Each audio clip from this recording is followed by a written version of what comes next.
Escrito por Charles Duhigg, jornalista vencedor do Prêmio Pulitzer, considerado o Oscar do jornalismo, O Poder do Hábito, esclarece a importância dos padrões de comportamento para indivíduos, organizações e sociedades. Você conhecerá excelentes técnicas práticas para identificar e conscientemente intervir sobre os elementos que realmente controlam nosso comportamento e, consequentemente, os nossos resultados. O poder do hábito é a capacidade de automatizar sua força de vontade, transformando um recurso dolorosamente escasso em um manancial infinito de realizações. Temos certeza de que, se você colocar os ensinamentos de nosso autor em prática, as mudanças que experimentará serão profundamente positivas em seu dia a dia. Boa leitura! Duhigg inicia a presente obra citando casos famosos de pacientes com lesões cerebrais e experiências realizadas no MIT, Instituto de Tecnologia de Massachusetts, na sigla inglesa, que revelaram a importância de regiões específicas do cérebro para a formação de hábitos. Essas pesquisas mapearam os padrões de mudança cerebral à medida que novos hábitos são formados. Entre as principais descobertas, destaca-se a descoberta de que eles são moldados como uma forma evolutiva de poupar esforços. Se algo se torna um hábito, então, a energia do cérebro é poupada, uma vez que o indivíduo, ao agir automaticamente, não precisa mais pensar sobre o assunto. De fato, os hábitos conformam um ciclo fechado ou padrão em loop, passando pelas seguintes etapas. Deixa, um sinal para desencadear o hábito. Rotina, uma ação específica ou conjunto de ações. Recompensa, o resultado desejado. Ao compreender os hábitos dessa maneira, podemos começar a entender os componentes que devem estar ordenados para que seja possível sua formação. A ausência de uma das etapas do loop impedirá que o hábito se forme. Todavia, embora seja fácil descrever esse fenômeno cerebral, pode ser difícil identificar corretamente cada componente. O autor expõe diversos exemplos de propagandas e experiências para desenvolver um argumento, segundo o qual, o loop apresentado acima não é condição suficiente para formar novos hábitos. Deixa, rotina e recompensa são, de fato, componentes que precisam estar presentes. No entanto, um novo hábito só é formado quando há combustível para o alimentar o desejo por recompensa. Para sustentar essa tese, Duhigg oferece aos leitores o exemplo da campanha publicitária de Pepsodent, uma famosa marca de pasta de dentes. Os publicitários utilizaram um texto atraente como deixa, apresentaram o ato de escovar os dentes como rotina e o fato de sentir-se bonito após a escovação como recompensa. Todas as marcas da época empregavam abordagens semelhantes. O que diferenciou a Pepsodent foi a ideia de adicionar certos produtos químicos na composição do produto para criar uma leve sensação de formigamento após a escovação. Nenhuma concorrente havia feito algo assim. Eu quero me sentir bonito, já não era mais o suficiente. Para criar um hábito, era necessário engendrar, também, uma sensação física. Ao comentar as regras para a mudança, nosso autor se baseia fortemente na carreira do treinador de futebol americano Tony Dungy. O treinador mudou a sorte de várias equipes da NFL, Liga Norte-Americana de Futebol Americano, na sigla inglesa, empregando a regra de ouro para a mudança de hábitos. A regra de ouro consiste no reconhecimento de que os hábitos ruins são muito difíceis de erradicar. Em vez disso, é preciso alterá-los, reprogramá-los, substituí-los por uma nova rotina. A deixa, a recompensa e o desejo permanecem iguais, mas a rotina é alterada. O autor cita os, mundialmente conhecidos, 12 Passos dos Alcoólicos Anônimos como um dos mais duradouros programas de mudança de hábitos. Para a sua formatação, foram insetadas inúmeras avaliações empíricas, com críticas específicas aos aspectos espirituais presentes no programa. Ao longo do tempo, muitas pessoas se beneficiaram dessa estratégia e sugerem que os 12 passos imitam o que agora sabemos sobre como o cérebro forma hábitos. Do ponto de vista espiritual, Duhigg propõe que a chave do sucesso não está na fé em Deus, mas no ato de crer em algo que importa. Se essa crença é forte o bastante, eventualmente se converte na crença de que a mudança, em si mesma, é possível. O autor relata os resultados de uma pesquisa longitudinal, na qual os dependentes em recuperação descobriram que, sem algum tipo de crença, a mudança de hábito ainda era possível, porém, mais propensa a recaídas. Portanto, reunir as pessoas e incentivar a credulidade é vital para a criação de mudanças de hábitos bem-sucedidas. Afinal, quais hábitos importam mais? Para responder a essa pergunta, o autor apresenta o estudo de caso da Alcoa, gigantesca empresa norte-americana de alumínio. A organização nomeou um certo Paul O'Neill como seu CEO. Contradizendo o senso comum, O'Neill definiu a segurança dos trabalhadores como a nova prioridade da companhia. Stakeholders e acionistas se mostraram relutantes no início e demonstraram rejeição à nova política, porém, em apenas um ano os níveis de receita, lucro e produtividade dispararam. Você não pode pedir que as pessoas mudem, pois, não é assim que o cérebro funciona, dizia O'Neill. Eu sabia que a Alcoa tinha que se transformar.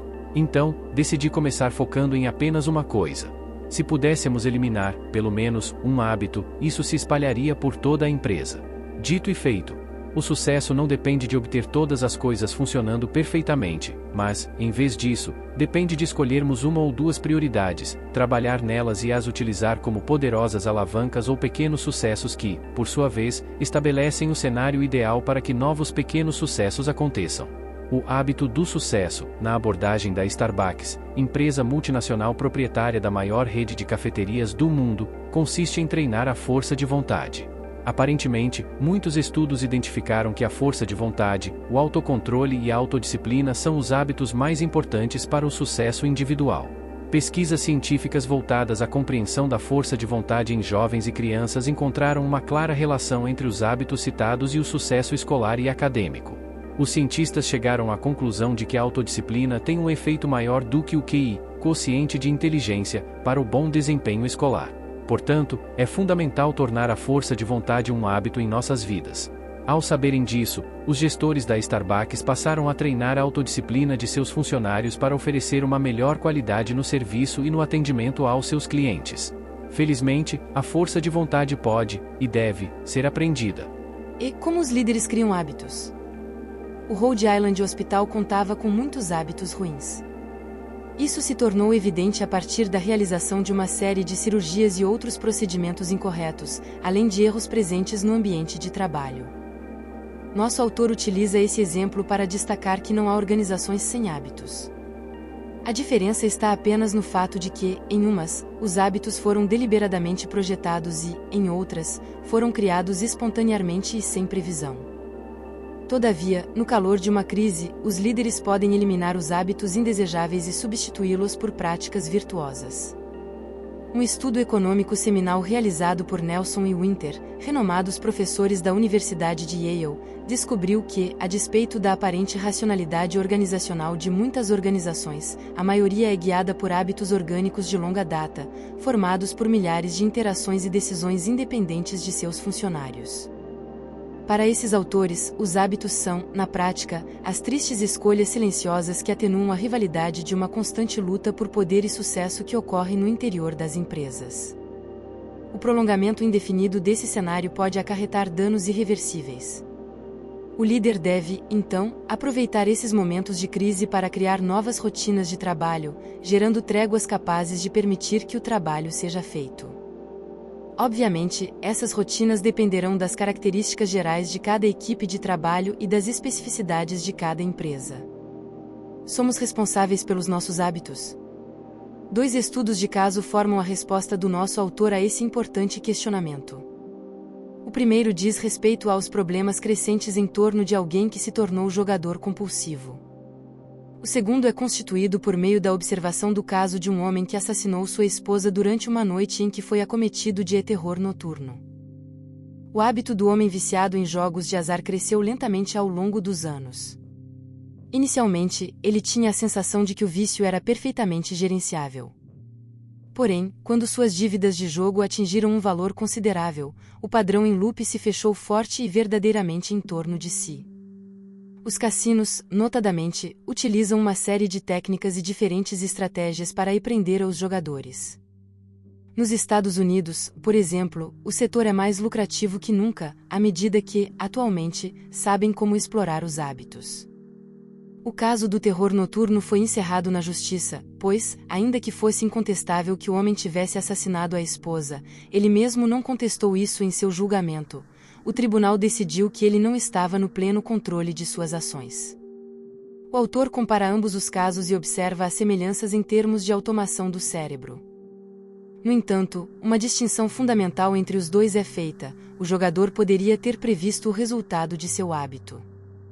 Quanto ao segundo caso, o homem, de fato, não poderia ter evitado o trágico incidente, uma vez que, embora sempre tenha sofrido desse mal, nada o levava a crer que o distúrbio o levaria a colocar em perigo sua vida ou a daqueles que o cercam.